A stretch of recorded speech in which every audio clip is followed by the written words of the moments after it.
Hi. கவிஞ்சோட friends தானே? ஆமா. ஆக்சுவலா என் வீட்ல இருந்து அவரை மாப்பிள்ளை பார்க்க வந்திருந்தாங்க. என்னது? உங்களே என் வீட்ல இருந்து அவரை மாப்பிள்ளை பார்க்க வந்திருந்தாங்க. அந்த அண்ணா உங்க அண்ணாவா? ஆமா ஆமா. ஐயோ சரி. என்ன என்ன இப்போ வந்து ஜஸ்ட் அவரை பத்தி கேட்கறதுக்காக வந்தேன். அவர் எப்படி அந்த மாதிரி. சரி அவன் அவனே வருவாரு. அவர்கிட்ட இருந்து நீங்க இவனோட கசின் சொல்லிங்க. சரி ஓகே ஓகே. அம்மா சொல்லுமா. சொல்லியாச்சு. நைட்டு போறோம், குடிக்கிறோம், கூத்தடிக்கிறோம். எங்கேயுமே கிடையாது, மகாபலிபுரம் தான். இதெல்லாம் ஒரு மேட்டரா போறதுல நம்மளாம் எப்ப நினைச்சானா போயின்னு வந்துன்னு இருப்போம். அப்பெல்லாம் இப்படி இருந்துட்டு போயின்னு தங்கம். அதெல்லாம் இதே பார்க்க கூடாது. நான் 800 ரூபா போடுறேன், நீ எவ்வளவு போடுற? நான் ஒரு 1000 ரூபாய் தரேன்.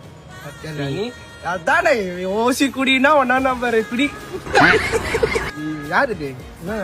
எங்க பெரியமா பொண்ணு. அப்படியா? தெரியல. சரி அதெல்லாம் விடு. நான் போயிட்டு எல்லாத்தையுமே ரெடி பண்றேன். நீ என்ன பண்ற? உங்க அக்கா வீட்டுல விட்டு சரி அக்கா அக்கா போடா ஃபர்ஸ்ட் கிளம்புடா. ஆமா கெட்ட கேடுங்க நம்ம நாசமா போறோம். Thank you bro. லைஃபே சேவ் பண்ணிட்டீங்க. ரொம்ப நன்றிடா. தேங்க்யூ. இதுக்கு மேல அவன் வேணுமா? வேணுமா? இந்த சைடு மறுபடியும் யாராவது வருவாங்க. வரவே மாட்டேன். இந்த ஏரியாவே வேண்டாம்.